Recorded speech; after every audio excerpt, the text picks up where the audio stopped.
پر ہمیں عمل کرنا ہے اور ہمارا مقابلہ فاشسٹ جماعت سے ہے. وہ لوگ جو جمہوریت کے جو مختلف طریقے ہیں، جو اس کے مختلف عمل ہیں، ان کو آئین کو توڑنے کے لیے، آئین کو کمزور کرنے کے لیے استعمال کرتے ہیں. اس لیے ہم نے یہ دیکھا، اور یہ اگر اس پر ہم رو نہیں سکتے تو ہنس تو سکتے ہیں،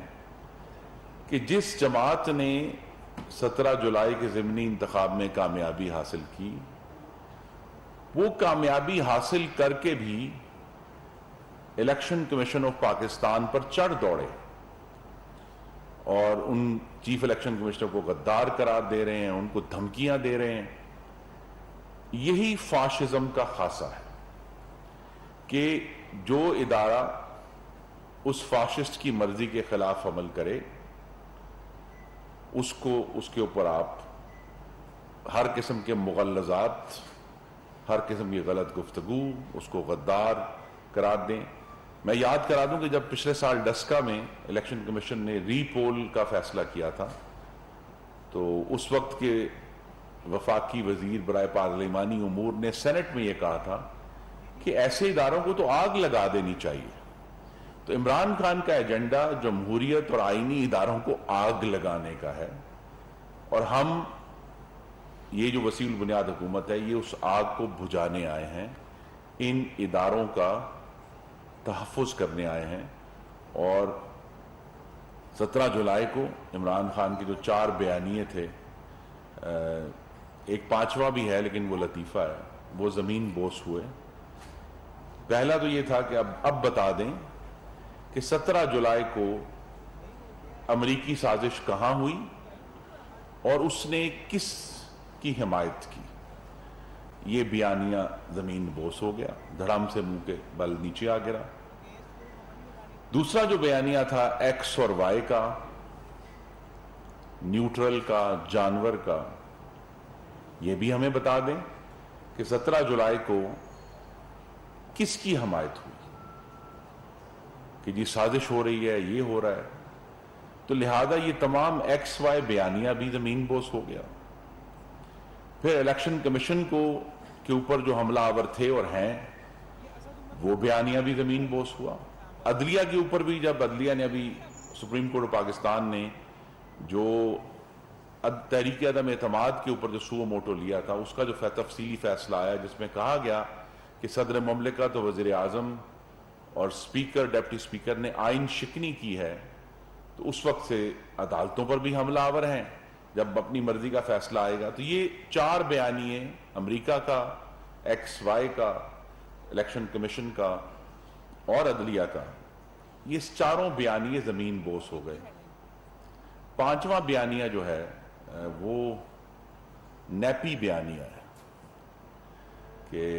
جو امیدوار اس وقت مسلم لیگ نون کے مقابلے میں موجود ہیں، انہوں نے ایک پریس کانفرنس کی تھی کچھ عرصہ پہلے، پی ٹی آئی کا امیدوار بننے سے پہلے. تو اب یہ سوال بڑا اہم ہے کہ 17 جولائی کو کس نے کس کی نیپیاں بدلیں، اور کل لاہور میں کون کس کی نیپی بدلے گا. ہم یہ جاننا چاہیں گے، کیونکہ یہ معاملات اس عمران خان کی جو بد تہذیب، آئین شکن اور فاشسٹ گفتگو اور طریقہ کار سے ملک آگے نہیں جا رہا. اور صرف جمہوریت کو نقصان نہیں ہو رہا، پاکستان کی معیشت کو نقصان ہو رہا ہے. اور وہ تمام ادارے، ممالک جو پاکستان کو قریب سے دیکھتے ہیں، ہمارے دوست ہیں، ہمارے پارٹنر ہیں، وہ پریشان ہیں کہ کیا پاکستان بھی عمران خان کے فتنے کی وجہ سے ہم سے کچھ دور سری لنکا کی طرف تو نہیں جانا شروع ہو گیا. اس بات کی وضاحت وزیر خزانہ نے کی ہے، میں اس کو دہرانا چاہتا ہوں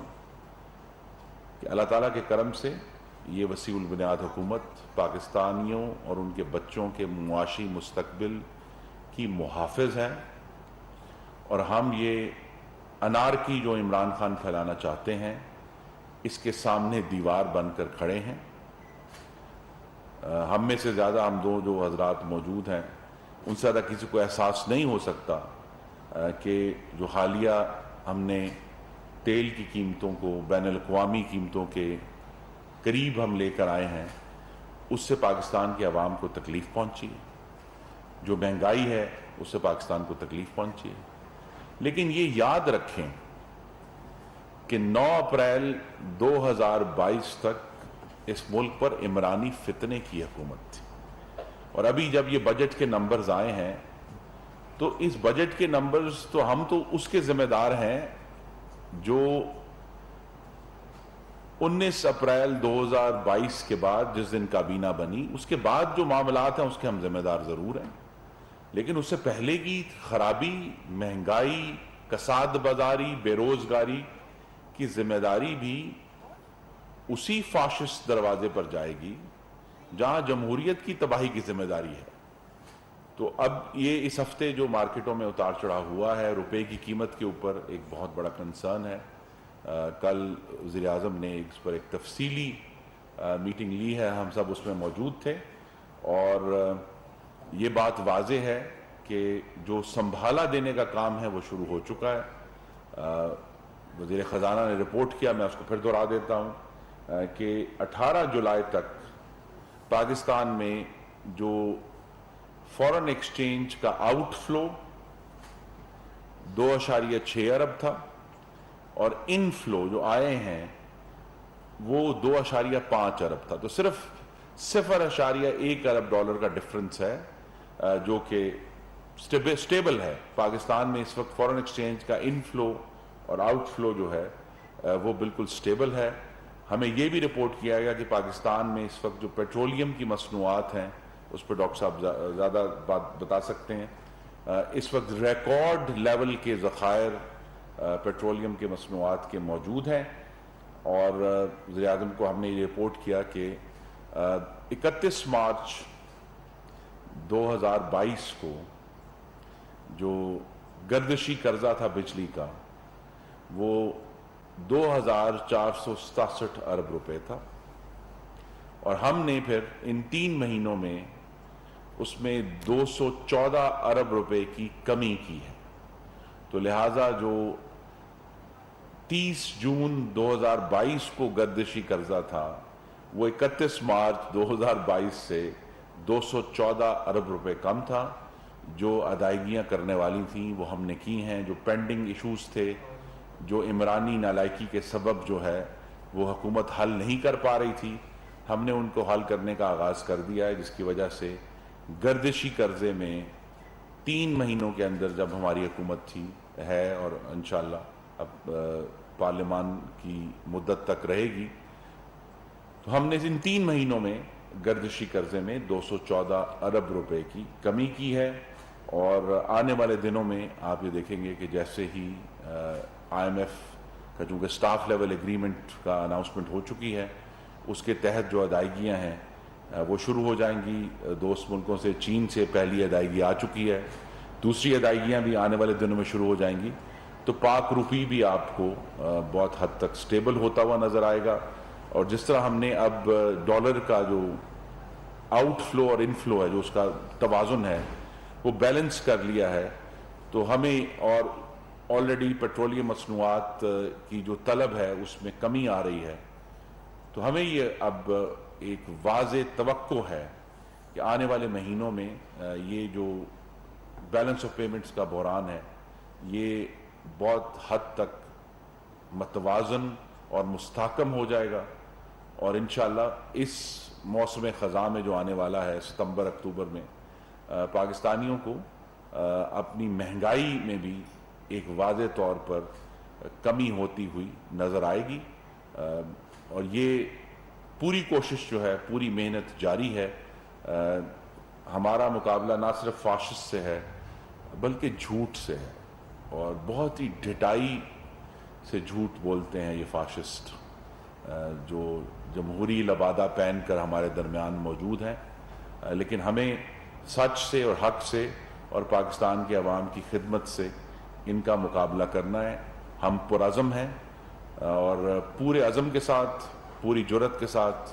پوری محنت کے ساتھ اور اللہ تعالیٰ کے حضور عاجزی کے ساتھ اپنا کام، اپنی محنت، اپنی کاوش جاری رکھیں گے۔ ڈاکٹر صاحب بہت بہت شکریہ جی۔ میرے خیال میں جو جمہوریت پہ وار ہوا ہے اور جو جمہوری استحکام کے لیے اقدام اٹھائے جا رہے ہیں، اس پہ تو بڑی ایک تفصیل کے ساتھ آپ کے سامنے مقدمہ پیش کیا گیا۔ میں آپ کے جو معاشی حقوق ہیں ان کو بچانے کے لیے جو اقدامات کیے گئے ہیں، بالخصوص پیٹرولیم منسٹری کے اندر جو چیزیں کی گئی ہیں، وہ آپ کے سامنے رکھنا چاہوں گا۔ سب سے پہلے تو میں آپ کو یہ بتانا چاہوں گا کہ ہمارے دو بڑے بڑے مقاصد کیا ہیں۔ آپ کو یہ بات معلوم ہے کہ اس وقت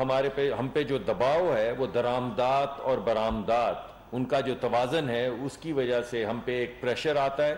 ہماری ایکسپورٹس جو ہیں وہ کم ہیں، ہماری امپورٹس جو ہیں وہ زیادہ ہیں، اس کی وجہ سے روپیہ جو ہے اس کو اپنی قدر، اپنی قیمت کھوتا ہے، اور ہمیں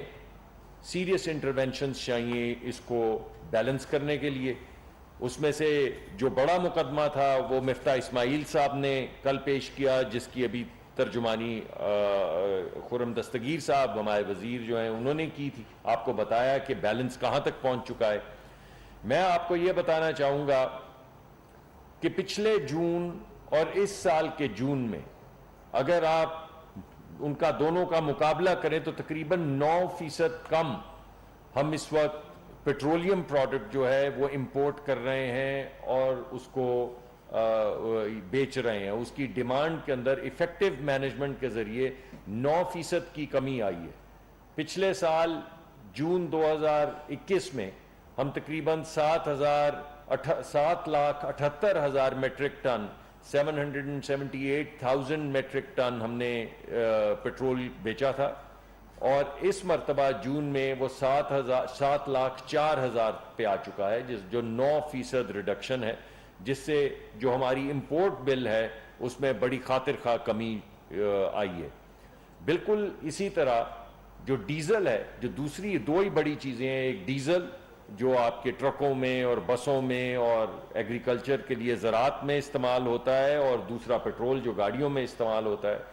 بالکل اسی طرح تقریباً 8 سے 9% کمی آئی ہے پچھلے سال جون میں جو ہم بیچ رہے تھے ڈیزل، اور اس سال جون میں پچھلے سال 784,000 میٹرک ٹن یا 89,000 میٹرک ٹن ہم بیچ رہے تھے، 789,000 میٹرک ٹن، جو اس سال جون میں 7,12,000 میٹرک ٹن 712,000 میٹرک ٹن پہ پہنچ چکا ہے، جو کہ 8 سے 9% کی ریڈکشن ہے۔ تو ان دونوں چیزوں کے ذریعے جون کے مہینے میں ہماری جو امپورٹ تھی انرجی کی، اس میں بڑی خاطر خواہ کمی جو ہے وہ دیکھنے میں آئی ہے، جس سے ہمارا سیکٹر بیلنس ہو رہا ہے اور روپیہ جو ہے وہ سٹیبلائز ہوگا۔ مگر ابھی جولائی کا مہینہ ختم نہیں ہوا، جولائی کے ریزلٹس اس سے بھی بہتر ہیں، اور ہم اس کو